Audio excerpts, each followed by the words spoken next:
So next జనవరిలో నీకు exam ఉంది కదా, నవోదయ ఎగ్జామ్ ఉంది జనవరిలో. సో ఒకసారి మోడల్ పేపర్ అది ఎలా ఉంటుంది ఏమైనా ఒకసారి బ్రీఫ్ గా చూద్దాం. సో నీకు ఎన్ని క్వశ్చన్స్ వస్తాయి ఏమైనా ఒక ఐడియా ఉంది కదా. మెంటల్ ఎబిలిటీ క్వశ్చన్స్ 40 క్వశ్చన్స్ వస్తుంది. You will get 50 marks in that.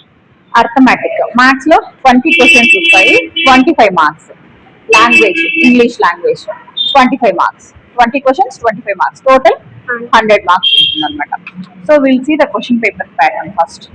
ఒకసారి చూద్దాం. Read the question. డైరెక్షన్స్ వాళ్ళు ఇచ్చినప్పుడు డైరెక్షన్ ఫస్ట్ చదవాలన్నమాట. సో అన్ని ఆప్షన్స్ ఉంటుంది మనకి. చూస్ ద కరెక్ట్ ఆన్సర్ లో 4 ఆప్షన్స్ ఉంటాయి, ABCD. సో ఫస్ట్ వన్ చూడు, రీడ్ ద క్వశ్చన్ ఫస్ట్. ఇక్కడ నుంచి చదివితే సరిపోతుంది. Similar on the same way and find the different figure. 4 figures లో డిఫరెంట్ గా ఉన్నవన్, that means odd one. Find the odd one out. So దీంతో చూడు, ఏది ఆడ్ వన్? ఇక్కడ లోపల ఉంది, సర్కిల్ స్క్వేర్ లోపల ఉంది. ఇక్కడ అవుట్ ఆఫ్ ద ఉంది, ఇక్కడ అవుట్ ఆఫ్ దట్ ఉంది, ఇక్కడ out of that. So which one is the odd one? This one is the odd one. Very good, right. And see the second one, KIT, TIK, ITK, IKC. So which one is the difference one? C. Why? Because ఇక్కడ 3 లో similar గా ఉంది, ఇక్కడ add గా ఉంది. Okay, next triangles. See the triangles. Can you find out which one is the different one? How?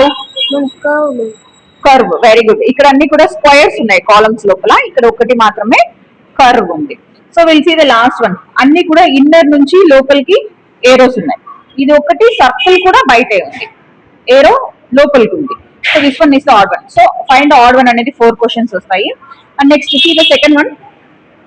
Exactly same question figure ఏదైతే ఉందో answer figure కూడా ఎగ్జాక్ట్ గా సేమ్ అలానే ఉండేదాన్ని మనం ఆన్సర్ ఫైండ్ అవుట్ చేయలేం. సో ఇలాంటివి 4 బిట్స్ వస్తాయి. ఫైండ్ ఎగ్జాక్ట్లీ సేమ్ అన్నారు. And this one is third one, part 1, missing part. మనకి ఈజీగా మార్క్స్ స్కోర్ అయ్యేది దేంతో అనేసి అంటే మెంటల్ ఎబిలిటీలో ఈజీగా మార్క్స్ అనేది స్కోర్ అయిపోతుంది. సో దీంతో ఏం చేస్తున్నాం? Missing part. 3 పార్ట్స్ ఉన్నాయి, 1 పార్ట్ అయితే మిస్ అయింది. ఈ మిస్సింగ్ పార్ట్ ని ఎలా చేస్తాము అనేసి అంటే ఫస్ట్ మనం పెన్సిల్ గానీ పెన్ గానీ తీసుకునేసి మనం దాన్ని ఈ మిస్సింగ్ పార్ట్ ఏదైతే ఉందో దాన్ని రాస్తే సరిపోతుంది. Okay, will see how it is.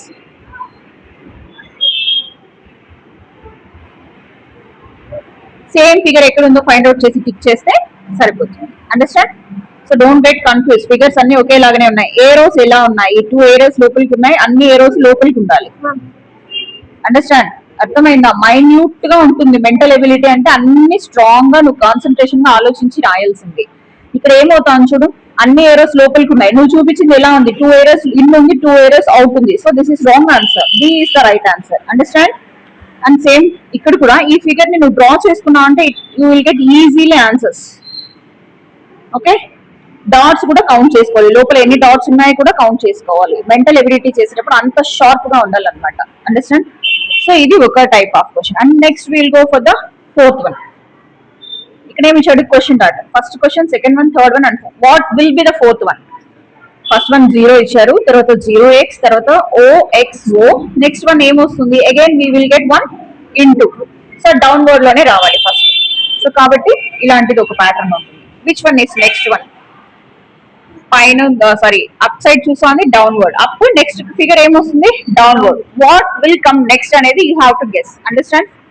Then next part 5, part 6, part 7, part 8. ఇది నెక్స్ట్ రేపు ఎక్స్ప్లెయిన్ చేస్తాను. అండర్స్టాండ్? ఇప్పుడు ఎక్స్ప్లెయిన్ చేసిన తర్వాత ఒకసారి చూడు. దీంతో నీకు ఏదైనా టఫ్ ఉంటే మళ్ళీ నేను ఎక్స్ప్లెయిన్ చేస్తాను.